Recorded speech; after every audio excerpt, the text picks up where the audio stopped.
Hello and welcome back to Doctor Who Series 13 First Thoughts. Today I'm going to be looking at Chapter 3 of Flux, Once Upon Time. Last week the Sontarans tried to take advantage of Earth's vulnerability following the Flux attack by conquering Earth across its entire history, but thanks to the Doctor and Dan, they managed to be thwarted. Meanwhile, Yaz ends up on the planet Time, where she encounters Vinda, but before they can get some answers, they're captured by Swarm and his entourage. Before we get into the video, if you haven't already, please support the channel by hitting subscribe, turning on notifications, liking and commenting. You can also find and follow me on Twitter at the link here. And without further ado, let's get into the review.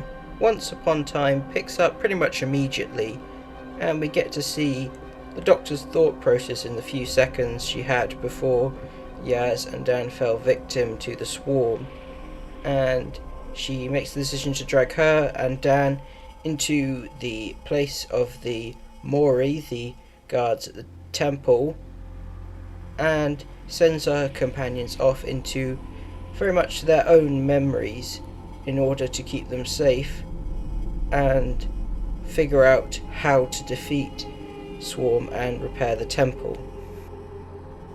While this story isn't as solid as compared to War of the Sontarans, it doesn't have much of a focus as there's a lot going on, but it's still a very strong story. In terms of performance, dialogue, this is still definitely so far Jodie's best season, and it's such a shame that she wasn't getting content like this in her past few years. I'm just so glad we're getting it now. This story has two main focuses: delivering exposition and giving a few more answers in terms of what the Swarm is, the Flux, the Division, as well as giving us a bit more backstory on Dan and Vinda in particular, but also offering character development and offer the main four characters a chance to shine and have a bit more vulnerability and personal development. We actually get to see things from their perspective as they're forced to relive dark memories. Vinda in particular, he is definitely the standout of the three companions, as we get to see his very much tragic backstory and how he ended up in the situation he is when we first meet him in the Halloween apocalypse. This can be quite difficult and not particularly interesting to watch or re-watch. However, this episode makes up for it with its creative presentation and quite trippy nature, since these are memories rather than the actual events we're seeing, so things aren't quite as they were, and the characters sort of fade in from how they were during that event to how they are in the present. And it's quite interesting, and a way around the whole restrictions they've had to deal with. They had the main cast swap around characters and get to play people within those scenarios. It's an interesting way to have the cast shake things up and give different kind of performances than what we're used to. I think of all of them, Yaz is given the least amount to do, as the focus is definitely on the Doctor, Vinda, and to a lesser extent Dan, as we get to see him and Diane get to see more of their bonding. Yaz is very much there to set up the involvement of the Weeping Angels, which will lead into next week, of course. Speaking of Diane, we get to find out what's happened to her, and a fan theory has been officially confirmed in regards to her, that the character Passenger, the third member of Swarm's party, is in fact Diane.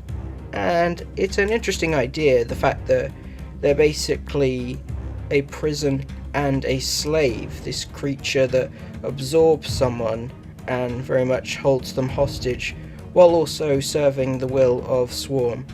We get to see the previous version of Swarm that we only briefly got a hint towards in the Halloween apocalypse in one of the backstories, and while he's not as good as the main one, he is still fairly enjoyable, and it was nice to have that actor get a bit more to do and see how the two different incarnations of him act, I suppose. Across the episode, we also get to see a bit of on the ground reaction to the Flux as we follow the character Belle as she makes her way through the remains of the universe, fighting off the likes of Daleks and Cybermen in order to find her missing partner, who is revealed to be none other than Vinder himself.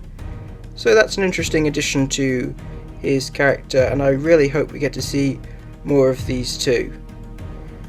But of course, I think the most interesting aspect of this story for many people, including myself, has to be the Doctor's plot, where she gets sent back to an event in her past, specifically during her time with the Division on the mission to capture the Swarm. And it is suggested that the Flux is the result of the Doctor's actions during this time. This opportunity gives us a chance to see not only a more serious take on Jodie's Doctor, but gives us a brand new appearance from Jo Martin's fugitive Doctor, which was such a welcome surprise. I had a feeling that she'd probably be showing up at some point, but I'm glad we get to see more of her again, and I'm glad that we're getting a bit more development in terms of her character. I think in Fugitive of the Jadoon she was a bit too aggressive and one note, but I'm glad we're getting this much needed development for her incarnation, and I hope we get to see more appearances from her outside of this. I hope it isn't just a very short cameo, but the way things ended, we're probably going to come back to this, so I think we can guarantee at least another appearance from her. Before the Doctor is sent back to reality, we get an additional note on her backstory, where she encounters a character who, as of yet, we don't know the identity of, and I can imagine that a lot of people are already theorising who she is. Susan, Romana, the Rani. I am not too interested in this aspect yet, but I thought I might as well bring it up. I'm sure it'll be very disappointing.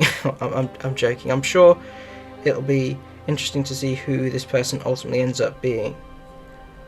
While I'm not a huge fan of the Division and Timeless Doctor arc as a whole, I think it's definitely worth it just to see Jodie's performance in this story, as she gets very, very angry at being denied this part of her life. Even if she had come to terms with it, it's still her own personal history being denied from her, and I'm so glad that there's something interesting being done with it, even if the actual idea itself isn't great.